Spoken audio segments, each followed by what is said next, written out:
আসসালামু আলাইকুম, hello everyone.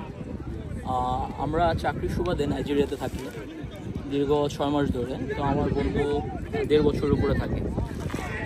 তো আসলে আমাদের মনের ভিতরে নাইজেরিয়া সম্পর্কে যে কথাটা প্রচলিত যে নাইজেরিয়াতে প্রচণ্ড পরিমাণ সন্ত্রাস, বিভিন্ন ধরনের রাহাজানি, ছিনতাই এগুলো আছে। যেহেতু নাইজেরিয়া একটা বড় দেশ, এখানে অনেকগুলো স্টেট, বিভিন্ন স্টেটে আছে, বুকো হারাম নামে একটা সংগঠনও আছে। কিন্তু আমরা যে স্টেটে থাকি এটা নাইজেরিয়ার অন্যতম একটা সুন্দর স্টেট, কানু স্টেট। তো ঘোরার জায়গা বলতে আমরা এখানে কিছু জায়গা পেয়েছি। গতকালকে আমরা একটা জায়গায় ঘুরতে গেছি।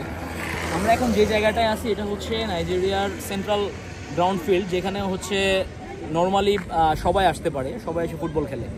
তো নাইজেরিয়ার ফুটবল একটি জনপ্রিয় খেলা।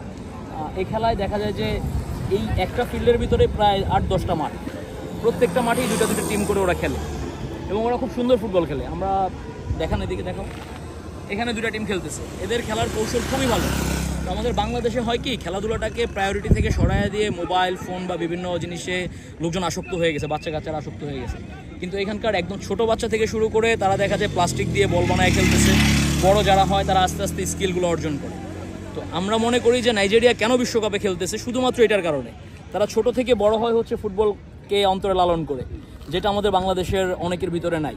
যখন আমরা ছোট ছিলাম তখন দেখতাম যে বিকালবেলা ফুটবল নিয়ে মাঠে গেলেই আমরা কিছু লোক পাইতাম খেলার জন্য, কিন্তু এখন গ্রামে বন্ধের সময় আমরা যাই তখন দেখি যে মাঠে তেমন লোকজন নাই।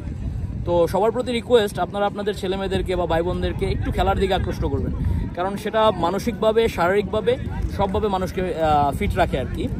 তো নাইজেরিয়া সম্পর্কে নেতিবাচক ধারণাগুলো আমরা পোষণ করা বন্ধ করে দিই। বিভিন্ন দেশ সম্পর্কে, বিভিন্ন দেশ ঘুরি, তাদের কালচার সম্পর্কে জানি, তাদের খেলাধুলা, তাদের কৃষ্টি সম্পর্কে জানি। আশা করি আমাদের নলেজ বাড়বে। ধন্যবাদ সবাইকে।